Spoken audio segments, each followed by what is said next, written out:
그렇게 오셨어요. 여러분, 사람의 욕망은 끝이 없습니다. 끝없이 높아지고 싶고 또 많이 가지려고 하죠. 여러분, 요즘 청소년들을 보면 얼마나 우리 아이들이 이 사탄 마귀가 문화를 통해서 욕망에 사로잡혀 사는지를 잘 알 수 있어요. 요즘에 청소년 아이들의 대부분의 꿈이 뭐냐면 스타가 되는 겁니다. 한마디로 연예인이 되는 거예요. 남들로부터 관심을 받아 높아지고 싶은 욕망에 사로잡혀 사는 거죠. 사실은 사탄 마귀가 문화를 통해서 우리 아이들이 끝없이 높아져야 행복할 수 있다라고 유혹을 하고 있는 거죠. 그리고 요즘에는 사실은 자녀들이 대부분 하나 둘밖에 안 놓잖아요. 예전처럼 5명 6명 나오면 이 아이들에게 야 너 이쁘다 귀엽다 그렇게 말도 안 해요. 그러니까 요즘에 하나만 오니까 그 아이들이 정말 이뻐 보니까 부모님들 친척들이 다 그 아이만 이쁘다 이쁘다 안 이쁜데도 이쁘다 이쁘다. 저희 가정이 양가 집안으로는 다 첫째니까 우리 아이들이 관심이 굉장히 많이 받았어요. 그렇잖아요. 첫째 아이들이 사랑을 많이 받잖아요. 그럼 제가 늘 그랬습니다. 야, 너 얼굴 그렇게 잘생긴 거 아니야. 이쁜 얼굴 아니야. 괜히 연예인 되려고 그러지 마. 우리 눈에 보기에 이쁜 거지 그냥 하는 소리야. 너 거울 보면 너는 그냥 평범해. 제가 항상 현실을 바라보도록 제가 항상 칭찬 후에는 일깨워줬습니다. 어린 나이에. 다행히 우리 아이들은 스타가 되려고 꿈을 꾸지 않더라고요. 요즘에 아이들이 너무 자기에게 집중되니까 어디 가든지 자기가 주인공이 되어야 된다라는 그런 착각에 빛이 되어야 된다는 그런 착각에 빠져 있어요. 그래서 요즘에 대부분의 아이들 꿈이 뭐냐 그러면 첫 번째 연예인 되는 거, 두 번째 꿈이 뭐야 그럼 건물주. 왜 세 받아서 평안하게 살 수 있으니까. 이렇게 욕망이 우리 아이들의 꿈을 변질시켜 버리고 마는 겁니다. 여러분, 이것은 비단 청소년만의 문제가 아니죠. 오늘날 우리도 끊임없이 높아지고 싶은 욕망에 사로잡혀 살아갑니다. 여러분, 잠언은요 우리의 욕망을 거머리로 비유해요. 여러분, 마치 거머리 아세요? 우리 친구들 거머리 잘 모르죠. 어릴 때 목사님은 이게 모내기 철에 이게 다리를 동동 걷어 올리고 어떻게 해요? 모내기 하는데 일 가면 어김없이 거머리가 어떻게 다리를 딱 붙어서 피를 빨아먹죠. 그런데 거머리가 처음에 붙었을 때는 몰라요. 아무도 모릅니다. 그런데 한참 피를 많이 빨아먹으면 그때서 아파요. 그럼 보면 거머리예요. 그러면 어떻게 해요? 딱 잡아서 어떻게 해요? 그냥 바닥에 떼기를 치고 발로 이겨서 죽이죠. 잠언은 우리 인생의 욕망을 거머리로 이야기해요. 끊임없이 피를 빨아먹을 때 족한 줄 모르고 다우다우 한다라는 거예요. 그렇게 사람에게 발견이 되어 죽는 거머리와 같다라는 겁니다. 그것이 우리 인생의 욕망이라는 거예요. 죽는 줄도 모르고 끊임없이 다우다우 한다라는 거예요. 그런데 이 욕망과 욕심에는요 하나님을 향한 무서운 불신앙이 숨어 있어요. 시편 3절은 이렇게 이야기합니다. 악인은 그의 마음의 욕심을 자랑하며 탐욕을 부리는 자는 여호와를 배반하여 멸시하나이다. 여러분, 우리가 끊임없이 높아지고 많이 가지려고 하는 욕망은 곧 하나님을 불신하는 행위라는 거예요. 여러분, 오늘 본문 말씀은요 우리에게 성탄절을 통한 참 기쁨과 우리 인생이 추구해야 될 진정한 가치가 무엇인지를 우리에게 일깨워주고 있습니다. 오늘 본문의 사건은요 사복음서를 통틀어서 마태복음에만 유일하게 나오는 아주 특별한 말씀이에요. 여러분, 마태는 오늘 본문에서 극단적인 두 인물을 비교해요. 극단적인 두 인물을 비교해서 예수님이 이 땅에 탄생하신 참 의미가 무엇인지를 우리에게 일깨워 주고 있습니다. 그 극단적인 두 인물이 바로 헤롯과 동방박사예요. 헤롯은 스스로 스타가 되기를 원했던 사람입니다. 별이 되기를 원했던 사람이에요. 반면에 동방박사는요 별들을 쫓아 산 인물이에요. 자, 오늘 본문에 등장하는 헤롯은 우리가 흔히 헤롯 대왕이라고 부르는 인물이에요. 여러분, 대왕이라는 호칭은 아무에게 붙이는 거 아니죠. 그만큼 놀라운 업적을 이룬 왕을 대왕이라 그래요. 우리 역사 가운데 누구를 대왕이라 그러죠? 세종대왕. 다른 사람 다 대왕이라고 부르지 않아요. 그만큼 이 헤롯은 놀라운 업적을 세상적으로 볼 때는 이룬 인물이에요. 여러분, 헤롯은 이두메 사람입니다. 이두메가 어떤 지역이냐 하면 이방인들과 유대인들이 피가 섞여서 살던 혼혈인이에요. 그러니까 우리나라로 말하면 2세쯤 되는 사람이에요. 여러분, 우리나라에 2세가 왕이 될 수 있나요? 혼혈아가 왕이 될 수 있나요? 잘 안 되죠. 그런 혼혈아가 왕이 된 인물이 헤롯입니다. 대단하죠. 또 하나는 헤롯은 평민이에요. 평민. 그 당시는 평민이 왕이 될 수 없는 시대입니다.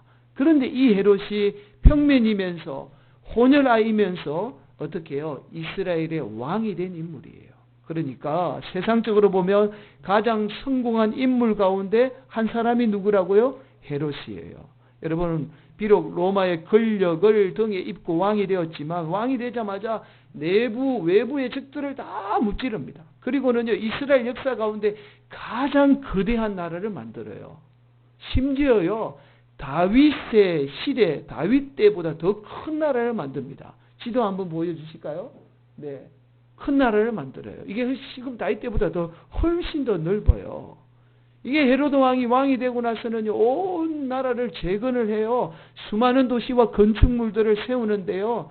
이 헤롯의 건축물 중에서 단연 어뜸이 되는 건축물이 뭐냐면 바로 예루살렘 성전입니다.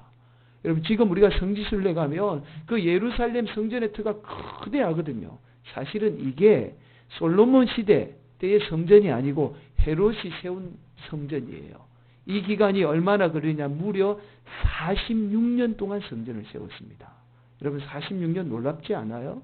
좀 놀라는 반응을 좀 보여주셔야 되는데, 어쨌든 1, 2년이 아니고 46년 동안 이 성전을 세운 거예요. 그 이유가 있어요.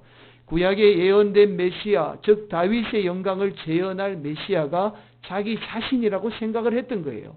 구약에 예언된 다윗의 빛나는 별을 통해서 하나님의 영광이 자신을 통해서 이루어지리라는 그 착각에 빠져서 산 인물이 헤롯입니다. 그렇게 스스로 별이 되고자 했던 인물이 바로 헤롯이죠. 이스라엘 역사학자 요세푸스는요, 유대 전쟁사에서 헤롯을 이렇게 평가해요. 앞에 한번 보실까요, 우리 친구들? 벌써부터 좋네요. 앞으로 한번 보실까요? 헤롯은 정신과 육체가 조화를 이룬 사람이었다. 그의 말타는 솜씨는 일품이었고 뛰어난 사냥 실력을 구비했다. 그는 한 번은 하루에 40마리의 야생동물을 잡기도 했다. 40마리를 잡았다라는 거예요. 헤롯은 누구도 맞설 수 없는 전사였다. 그래서 그가 훈련 때에 창을 힘차게 던지고 활로 날카롭게 간역을 명중시키는 장면을 본 많은 사람들은 몹시 경탄했다. 그는 또한 정신과 육체 양면에서 탁월하고 있고 형운까지도 그를 도왔으므로 전쟁에 패한 일이 거의 없었다. 여러분, 한마디로 당대의 스타가 누구라고요? 헤롯이었다라는 거예요. 여러분, 세상적으로 이보다 이상적이고 성공한 인물이 없지요. 거기에 행운까지 따랐던 인물이 바로 헤롯이었습니다. 그러나 헤롯 왕은 여기서 끝나지 않아요. 영원히 별이 되고자 하는 끊임없는 욕망이 자신의 삶을 불행으로 몰아넣지요. 헤롯은 자신을 암살하려고 한다라는 이유로 그가 그렇게 사랑했던 아내가 있어요. 미리암메라는 아내인데요. 자신을 암살한다라고 생각을 했어요. 그리고 그 사랑하는 아내를 죽여버려요. 그리고 그 아내가 낳은 두 아들마저도 어머니의 사주를 받아서 이 아들도 분명히 날 죽일 거야. 나중에는 결국은 죽이겠지. 엄마 죽였으니까 아들이 복수 안 하겠어? 그러면서 자기 두 아들 죽여버려요.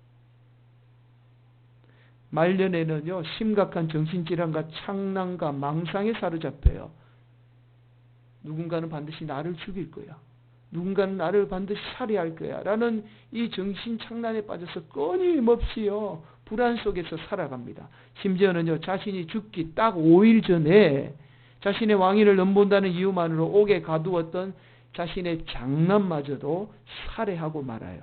이런 헤롯이 죽기 1년 전에, 오늘 본문의 사건은 죽기 1년 전의 사건이에요. 죽기 1년 전에 미가 선지자의 예언대로 유대 땅 베들레헴에 메시아가 탄생한다라는 동방으로부터 빛을 따라 별을 보고 따라온 박사들의 이야기를 듣게 되죠. 이 이야기를 들은 헤롯은 1년 후면 죽을 인생임에도 불구하고 자신이 영원히 빛날 별이 되려고 유대 땅에 있던 어린 아이들을 모조리 다 죽이게 됩니다. 여러분, 이것이 자신이 스스로 별이 되고자 했던 헤롯의 모습이죠. 여러분, 반면에 오늘 본문에는 별을 쫓아 사는 인생이 나옵니다. 동방박사죠. 여러분, 9절입니다. 우리 함께 봉독합니다. 시작. 박사들이 왕의 말을 듣고 갈새 동방에서 보던 그 별이 문득 앞서 인도하여 가다가 악이 있는 곳 위에 머물러 서 있는지라. 여러분, 오늘 동방박사가 뭘 보고 쫓아왔지요? 별을 보고 쫓아왔다는 거예요. 그들은 영원히 빛나는 별을 보고 그 별이 인도하는 대로 쫓아오게 된 거예요. 여러분, 이들은 학문적으로 아주 뛰어난 사람이에요. 여러분, 당시 이 동방은 페르시아거든요. 페르시아에서 대표적으로 뛰어난 인물입니다. 그렇기 때문에 이들이 유대 땅에 왔다라는 그 자체가 당시에는 아주 예루살렘에 큰 이슈가 된 거예요. 그래서 그 소문을 헤롯이 듣게 되죠. 자, 오늘 본문 3절에 의하면 헤롯과 온 예루살렘이 이 소문을 듣고 소동했다라고 이야기해요. 난리가 난 거예요. 왜냐하면 분명 스스로 별이 되고자 했던 헤롯이 영원한 별이 태어난다라는 소식을 듣게 되면 가만히 안 있을 거라는 것을 사람들이 알았거든요. 그러니까 온 유대 땅에 소동이 일어난 게 되죠. 자, 오늘 본문 10절은 이렇게 말씀합니다. 그들이 별을 보고 매우 크게 기뻐하더라. 동방박사들이 별을 보고 대단히 크게 기뻐했다라는 거예요. 여기서 대단히와 크게가 2번 반복되고요. 기뻐하다가 2번 반복돼요. 그러니까 얼마나 그들이 기뻐했는지를 알 수 있는 대목이죠. 왜 별을 보고 크게 기뻐했을까요? 예수님이야말로 영원히 빛날 별과 같은 존재이기 때문에 그 별을 보고 기뻐하게 되었다라는 겁니다. 이 말은 곧 영원히 빛날 별과 같은 예수님을 볼 그 마음에 기쁨이 넘쳤다라는 거예요.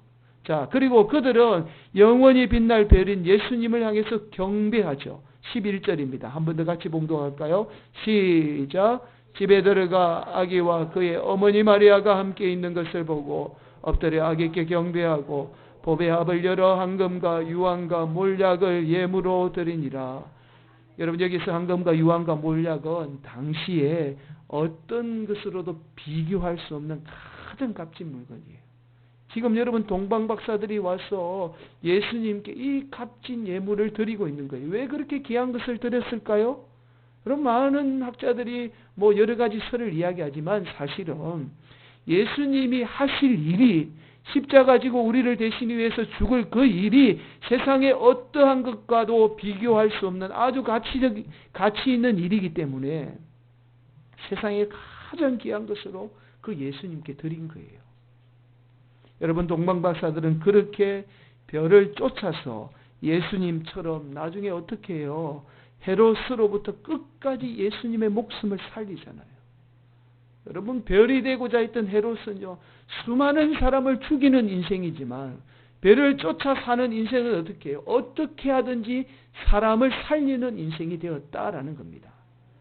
사랑하는 성도 여러분, 오늘 마태는요, 오늘 본문을 통해서 우리 인생의 놀라운 진리 하나를 일깨워주고 있죠. 우리 인간은 절대로 별과 같은 존재가 될 수 없다라는 거예요. 또한 그렇게 되고자 해서는 절대로 안 된다라는 겁니다. 여러분, 그렇게 자신이 별이 되고자 원하는 사람은 오늘 본문처럼 헤롯처럼 끊임없이 남을 죽이고 짓밟은 인생이 돼요. 여러분, 그래야 짧은 순간이나마 별이 될 수 있잖아요. 내가 빛날 수 있죠. 그러나 우주 만물 가운데 영원히 빛날 별과 같은 존재는 오직 예수님밖에는 없습니다. 그 예수님만 영광 받으실 수 있고요. 그 예수님만 찬양 받으실 수 있어요. 우리가 영원히 빛나는 별과 같은 그 예수님을 쫓아 따라 살아갈 때에 우리 삶에 진정한 기쁨이 있는 거고요. 우리 삶에 진정한 가치가 있는 거예요. 그래서 다니엘서 12장 3절은 이렇게 말씀해요. 지혜 있는 자는 궁창의 빛과 같이 빛날 것이요, 많은 사람을 옳은 대로 돌아오게 한 자는 별과 같이 영원토록 빛나리라. 여러분, 이 말씀은 우리 예수님이 십자가 지심으로 많은 사람을 구원하심으로 말미암아 영원토록 빛나는 별과 같은 존재가 되었다라는 거예요. 예수님의 예언의 말씀이죠. 사랑하는 성도 여러분, 우리는 별과 같이 영원히 빛나는 예수님을 쫓아 따라 살 때에 우리 또한 예수님의 그 빛을 받아서 빛나는 존재가 되는 거예요. 우리 스스로 빛을 발할 수가 없어요. 그렇게 우리가 이 땅에서 빛나는 존재로 살아가도록 하기 위해서 빛 대신 예수님이 이 땅에 오신 거죠. 2000년 전에 이 땅에 오셔서 그 빛을 통해서 우리가 그 빛 받아서 빛나는 존재로 살아가도록 하기 위해서 예수님이 2000년 전에 이 땅에 오셨다라는 겁니다. 세상은요, 늘 우리에게 이렇게 속삭이죠. 주인공이 되어야 돼.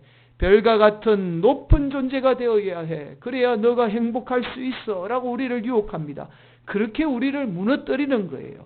우리 친구들에게 아마 속삭일 거예요. 우리 친구들 고개 한번 들어보실까요? 학교에서 널 그러죠. 너 공부 잘해야 돼. 너 1등 돼야 돼. 그래야 너 인생 성공할 수 있어.